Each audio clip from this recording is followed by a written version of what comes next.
Graça e paz, irmãos, tudo bem com vocês? No vídeo de hoje, nós vamos estudar Ezequiel 36, mas antes de entrar na leitura de Ezequiel 36, eu quero preparar a mente de vocês para vocês entenderem algo sobre o espírito do anticristo. Algo sobre os propósitos de Satanás que tenta frustrar os propósitos do Senhor. Então presta atenção no que eu vou falar a partir de agora, vai ser muito importante. Algumas coisas vocês já sabem, outras vão acabar recapitulando e revisando, e talvez tenha coisas que vocês não saibam ainda. Presta atenção, nós vamos fazer uma análise e na parte 2 do vídeo a gente vai entrar dentro de Ezequiel 36 e vocês vão ler a palavra de uma maneira completamente diferente. Presta atenção nisso. Desde os tempos da Igreja Católica, o espírito do anticristo, que age com o espírito antissemita, um espírito antiprofecia, ele vem operando para tirar Israel do mapa, em todos os sentidos, seja por morte, seja tirar ele das promessas. Esse é o espírito do anticristo, é um espírito contrário ao espírito da profecia, mencionado 2 vezes no livro do Apocalipse. Então, tem a Igreja Católica, que sequestrou a palavra de Deus, a aprisionou, e depois, quando a palavra de Deus foi sendo liberada aos poucos, ela vem usando uma linguagem hiperespiritualista, espiritualizando tudo, para tentar tirar Israel do mapa e para anular muitas profecias, porque ao hiperespiritualizar as profecias, aonde elas não são espirituais, você aniquila as promessas do Israel segundo a carne, não sobra nações, não tem promessas verdadeiras para a igreja e sobra apenas algo religioso que não tem nada a ver com o Evangelho de Cristo. Esse espírito é tão forte que ele transitou da Igreja Católica Romana para dentro da Reforma. E dentro da Reforma, vocês sabem, tem 2 linhas de interpretação e as duas são uma baita de uma heresia. Amilenista e pós-milenista. Elas parecem a mesma coisa, mas não são. É uma pior do que a outra.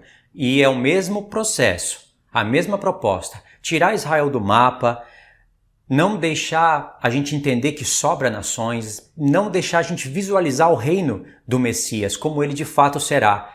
E aí 7 festas, 2 casas de Israel, 3ª casa de Israel, nações restantes, o reino milenar, vai tudo para os ares. O que sobra é apenas mentiras, faladas em nome de Cristo, faladas em nome do Evangelho. Então, vocês sabem disso, né? É bom vocês saberem disso. Só nesse vídeo, nesse início, que eu estou falando isso para vocês. Só para vocês verem como o espírito do anticristo está ao derredor das pessoas procurando brecha para ele entrar. E esse espírito não desiste. Ele conseguiu pegar pessoas até do nosso meio. Pessoas que entenderam sobre as 2 casas de Israel. Pessoas que não são pré-tribulacionistas. Pessoas que não são amilenistas. Que são pré-milenistas. Que tem até uma coerência em certos pontos. Esse espírito antiprofecia agarrou essas pessoas. E agora elas são contra promessas de Deus. Elas trabalham para distorcer o Evangelho. Ou seja, elas estão em caminho de apostasia, sim.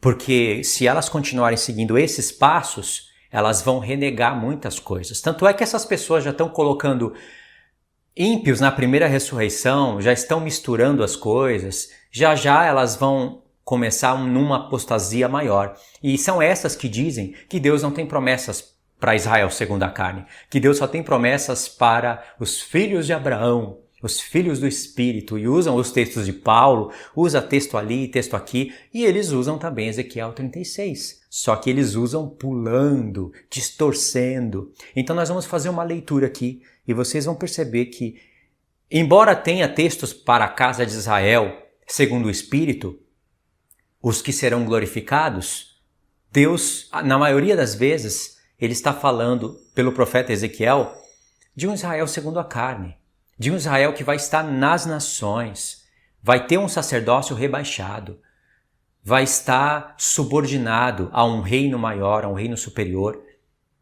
E não tem como fugir disso, a não ser que você se torne um hiperespiritualista e herético. O apóstolo Paulo, nem o apóstolo Paulo explicou tudo o que tem para ser explicado na palavra de Deus. Ele explicou o que era mais importante para aquela época. E o próprio Senhor Jesus, com Pedro, com o apóstolo Paulo, deixou algumas dicas, deixou algumas pisadas para a gente seguir os passos, para a gente entender que eles não viam apenas um reino supraceleste, um reino nos céus, onde na terra não sobra nações restantes, não tem Israel restante, não tem nada, é tudo no céu. Quando Jesus voltar, ele vai matar quem não creu. Isso é uma visão distorcida do Evangelho. E aí vocês vão perceber aonde se encontram os furos, aonde se encontram os erros que as pessoas de propósito estão fazendo. Não é sem querer, é de propósito. Os amilenistas não sabem disso. Igreja Católica Romana nem se fala, então. Os únicos que ainda falam que existe promessas para Israel, que Deus tem que tratar com Israel, adivinha quem são? São os pré-tribulacionistas. São os únicos que ainda têm uma certa coerência, uma pequena coerência em alguns textos. Mas, na mente deles, Deus vai tratar com Israel na última semana, onde a igreja já foi arrebatada, e aí os 144 mil virgens literais das 12 tribos, olha que ilusão, vão estar aqui pregando o evangelho, e o Israel vai ter que se converter, a igreja que ficou sem bodas, com todo mundo ficando sem bodas, para se tornar igreja. E se não se converter, vão tudo para o inferno, e depois disso eu não sei o que eles imaginam. Se é reino no céu, se é reino na terra. A maioria deles imaginam um reino supraceleste no céu, você com anjo, batendo as asas, junto lá com os querubins, com os serafins, e falando santo, santo, santo é o Senhor dos exércitos. Para sempre. Olha que coisa chata. Fala a verdade, isso é chato pra caramba, irmãos. Até parece que o reino é só isso. Jesus veio, morreu, ressuscitou, te salvou para te dar asinhas para você ficar lá no céu falando santo, santo, santo. Santo, santo, santo. Olhando o Pai, o Filho e o Espírito, olha que coisa herege. Olhando 3 deuses lá no trono e falando santo, santo, santo é o Senhor dos exércitos. Fala a verdade, o diabo é sarrista mesmo, né?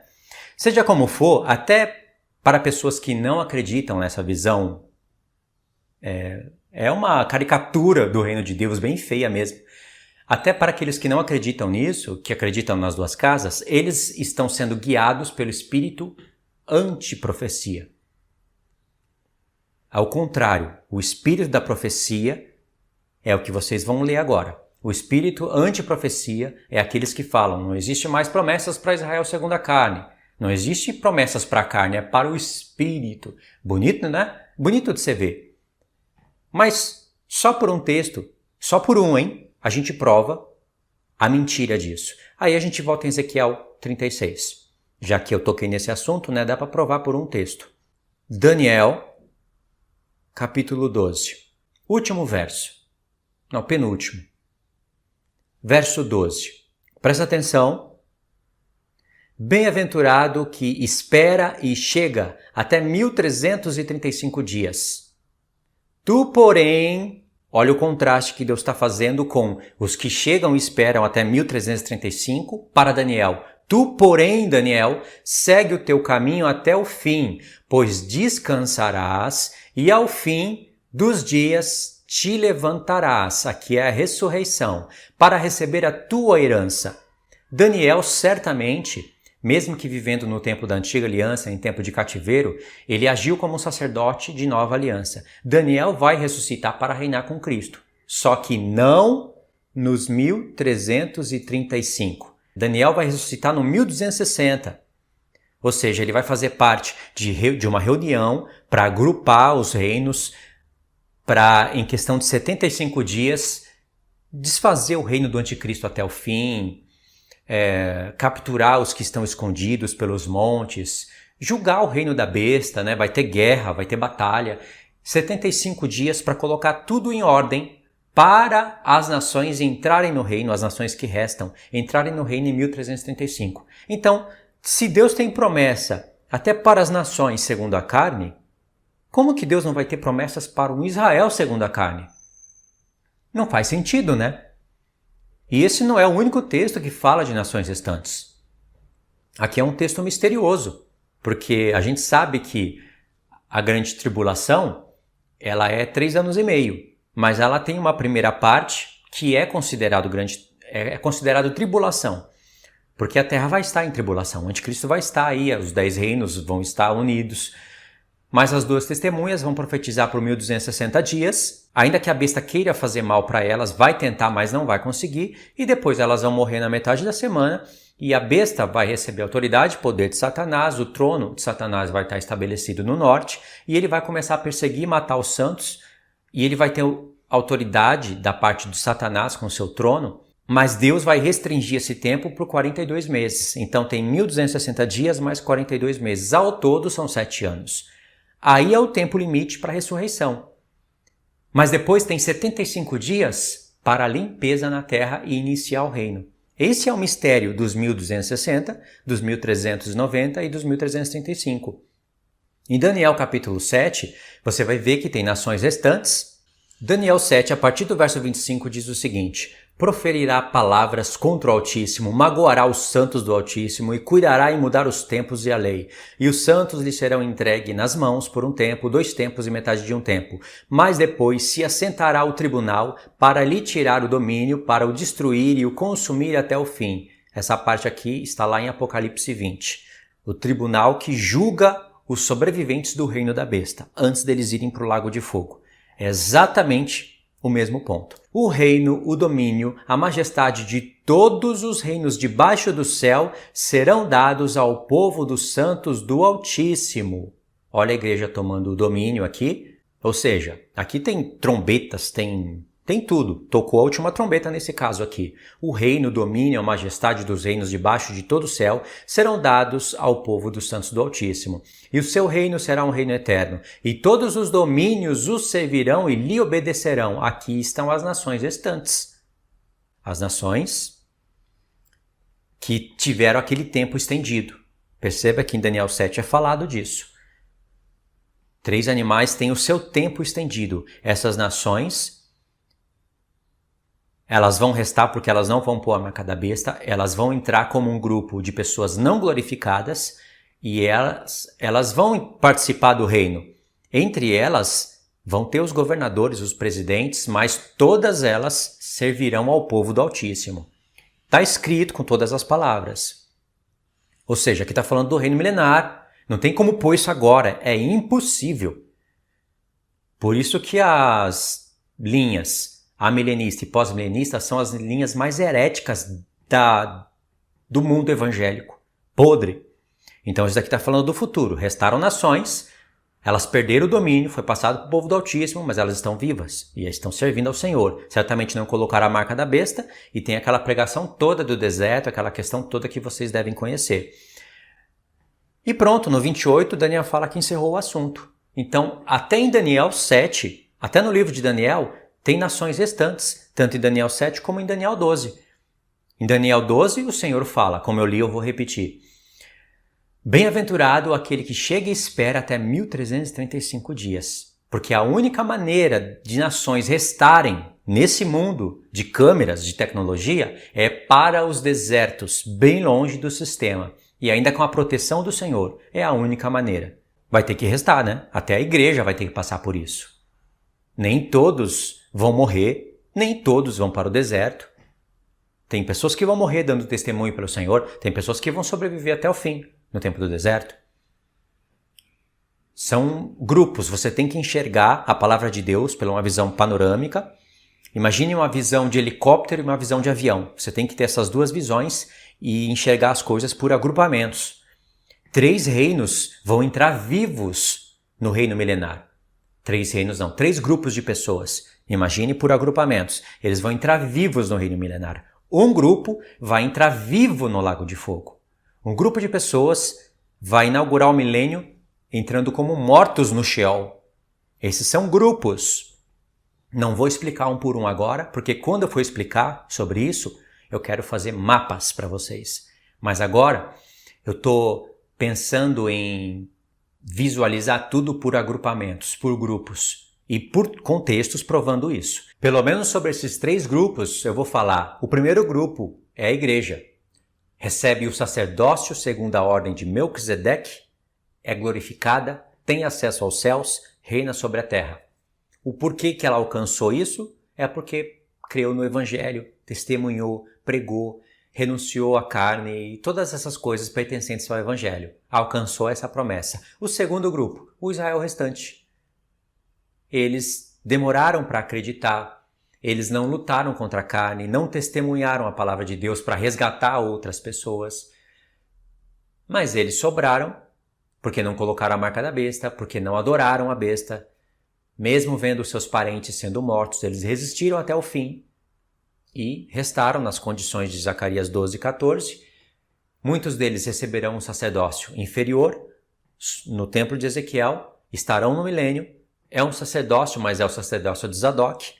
Eles não recebem a imortalidade ainda, têm a vida prolongada, faz parte de um reino que vai virar um paraíso em questão de anos. Talvez no primeiro século essa terra toda já esteja toda restaurada e é bênção, mas não tem acesso à Nova Jerusalém, não tem acesso aos céus e não tem a imortalidade. Pode alcançar no final do milênio, porque eles têm que se tornar vencedores dentro do milênio, porque vão ter apostasias dentro do milênio, vão ter rebeldias, mesmo sem a influência de Satanás e seus anjos, mas o negócio vai ficar feio mesmo quando terminar o milênio. Então, os que estiverem vivos no final do milênio vão ser provados. E aí eles vão poder alcançar um corpo glorificado, a imortalidade. Porque eu não acredito que eles vão viver em corpo de carne para sempre, precisando de respirar para viver. Isso eu não acredito. A palavra não mostra isso. E o terceiro grupo são as nações restantes, que também vão ser imortalizadas. Claro que mesmo depois da glorificação de todos os homens e da terra, porque retirou a morte. Se retirou a morte, não precisa mais de folha de árvore ou de fruto da árvore para sobreviver e se não comer o fruto morre. Porque fica uma coisa contraditória. É claro que a folha da árvore vai ser para a cura dos povos, mas isso dentro do milênio. A folha das árvores, serão para a cura dos povos. A árvore está dentro da Nova Jerusalém, a árvore da vida. Lá tem o fruto da árvore, é uma simbologia de Cristo, mas eu acredito que essa árvore existe. Mas quando entrar na eternidade, as nações, que serão povos de Deus, não vai mais depender disso. E a partir daí a gente não tem muitas informações. O que eu sei é que a morte não vai existir mais. Então, são corpos diferentes. Assim como o corpo de um querubim é de um jeito, o corpo de um serafim, por mais que pareça, é de outro jeito, o corpo de um arcanjo é de outro jeito, o corpo de um anjo é de outro jeito. Eles não são mortais, eles são imortais, eles já foram provados na eternidade passada. Assim será com a igreja, com o Israel glorificado no futuro, o Israel que venceu o segundo Gog e Magog, e as nações restantes.